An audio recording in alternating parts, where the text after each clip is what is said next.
कोपरगावकरांसाठी एक सुवर्ण संधी. विस्पुते सराफांचा विश्वास आता वास्तुनिर्मिती क्षेत्रातही दृढपणे उभा राहत आहे. कोपरगावच्या मध्यवर्ती ठिकाणी येवला रोड रामग्लास शेजारी एकविरा कॉम्प्लेक्स हे भव्य रेसिडेन्शियल आणि कमर्शियल प्रोजेक्ट तुम्हाला हक्काचा पत्ता देण्यासाठी सज्ज आहे. कोपरगावात प्रथमच हायवे टच लक्झरी फ्लॅट्स, प्रशस्त शॉप्स आणि आधुनिक ऑफिसेस, तेही एकाच ठिकाणी.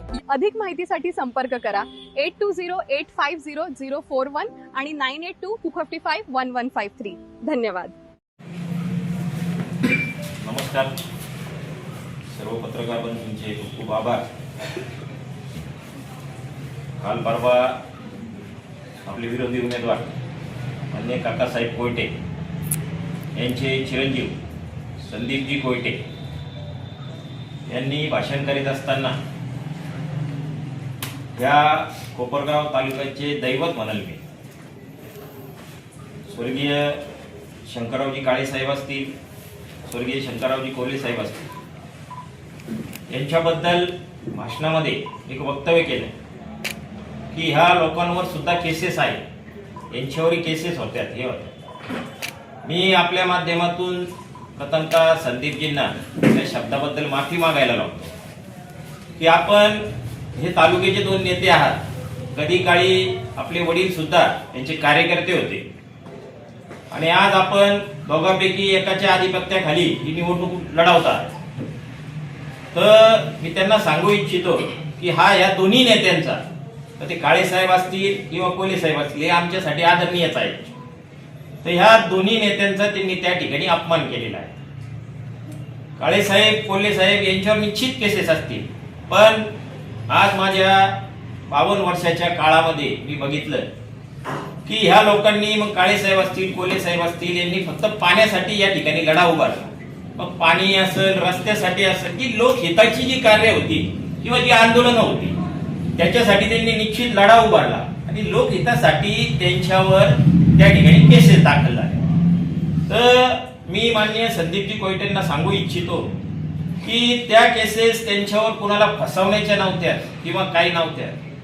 आज जर बघितलं तर माननीय काकासाहेब कोयटेंवर 336 इतरांच्या जीवन व सुरक्षिततेला धोका, 340 चुकीची बंदिस्ती, 406 मालमत्ता पैशाचा गैरवापर, 408 विश्वासाचा गैरवापर, 409 आर्थिक गैरव्यवहार, 417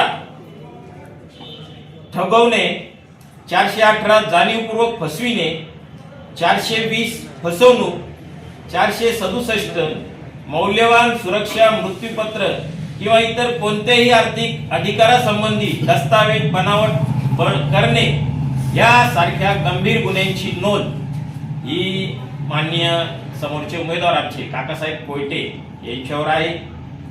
त्याचप्रमाणे जर आपण संदीपजींवर जर बघितलं तर त्यांच्यावर 141 कोटीची कॅनरा बँकेची फसवण्याची नोटीस आहे. त्याबद्दल सीबीआयने गुन्हा दाखल केलेला आहे. आणि काकासाहेब कोयटेंबद्दल जर सांगायचं झालं तर त्यांच्यावर टोटल 13 केसेस होत्या. त्यापैकी 6 निकाली निघलेल्या आहेत आणि 7 अद्यापही प्रलंबित आहे. त्यात जी व्यापाऱ्यांबरोबर चर्चा करीत असताना जवळजवळ 10 दिवसापासून मी व्यापाऱ्यांबरोबर फिरतोय, व्यापाऱ्यांबरोबर रोज बैठका घेतोय. त्यांच्या माहितीनुसार की या 2 ज्या केसेस आहेत याच्यामध्ये ते फरार सुद्धा होते. जर मग आपले पिताश्री किंवा आपण जर या गुन्ह्यांमध्ये बरबडलेले आहात, यामध्ये आपण गुंतलेले आहात, मग आपल्याला कुठला अधिकार आहे की सन्माननीय कैलासवासी शंकररावजी कोल्हे असतील किंवा स्वर्गीय शंकररावजी काळे साहेब असतील यांच्यावर गुन्हे दाखल आहे हा म्हणण्याचा आपल्याला अधिकार नाही. त्याच्यामुळे मी आपल्या माध्यमातून त्यांना सांगू इच्छितो की आपण कोपरगावचा इतिहास जाणत नाही. आपले पिताश्री ज्यावेळेस 2001 ची निवडणूक हारले त्याच्यानंतर ते सुद्धा या कोपरगावच्या राजकीय पटलावरून गायब झाले. आज पुन्हा निवडणुकीची वेळ आली. 25 वर्षानंतर या कोपरगावकरांची, या छोट्या मोठ्या व्यापाऱ्यांची यांची आठवण आपल्याला व्हायला लागली. विविध जाती धर्माच्या कार्यक्रमाला आपण जायला लागले. आमचे मित्र आता जितू भाऊंनी सांगितलं की 25 वर्षानंतर ते महामानव बाबासाहेब आंबेडकरांच्या दर्शनाला गेले असतील, पण तिथं जाताना सुद्धा त्यांनी काळ्या फिती लावल्या. म्हणजे ज्यांनी संविधान लिहिलं, ज्यांच्या संविधानावर सगळं आज भारत चालतोय, तिथंही तुम्ही कोर्टाचा अवमान करण्यासाठी स्वतःच्या दंडाला काळ्या फिती बांधून गेल्या. मागे आमचे जैन धर्मगुरू आले. मला आठवत नाही की आपण 25 वर्षात कधी आमच्या मंदिरात आले असाल, कधी आमच्या गुरूंचे दर्शन आपण घेतलेले असाल. हे केवळ फक्त निवडणुकीपुरतं आपण का राजकारण करायचं? आपण जर 25 वर्ष या पटलावून गायब झाला होता, तर मग आपण याच्यावर येऊन पुन्हा असे आरोप करणं हे चुकीचं आहे. म्हणून मी संदीपजींना या ठिकाणी सांगू इच्छितो आपल्या माध्यमातून की संदीपजी, या कोपरगाव तालुक्याचा एकदा आपण अभ्यास करा. त्यातले त्या कोपरगाव तालुका नाही, पण आपण शहराचा तरी अभ्यास करावा की काय, आणि मगच आपण एखादं वक्तव्य त्या ठिकाणी करावं.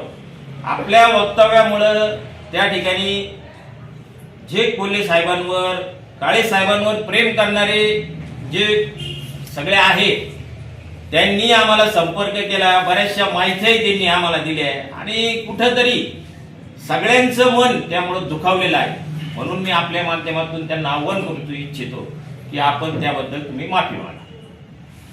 संदीप कोयटे म्हणतात की माझ्यावरील गुन्हा सिद्ध करून दाखवा. राजकारण ओपन चॅलेंज काय बोलायचं? ओपन करून दाखवायचं. त्यांच्या नोटीसी बीटीसी त्या काही सगळ्या आहेत, ते मागही तुम्हाला आमचे नेते विवेक भैया कोल्हे यांनी त्यावेळेस त्या दाखवलेल्याच आहेत. त्या नोटीसी वगैरे त्या सगळ्या सिद्ध करायचं काय?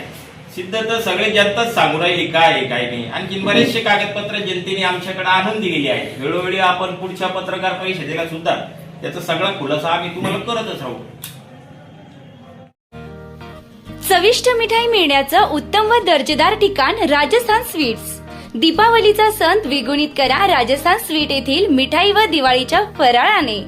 राजस्थान स्वीट्स मध्ये मिळेल सर्व प्रकारची मिठाई तसेच दिवाळीचे सर्व फराळाचे पदार्थ. राजस्थान स्वीट्स, कोपरगाव येथील आमच्या शाखा छत्रपती शिवाजी महाराज स्मारक मागे, एसटी स्टँड समोर, महाजन सॉमिल, येवला रोड, कोपरगाव.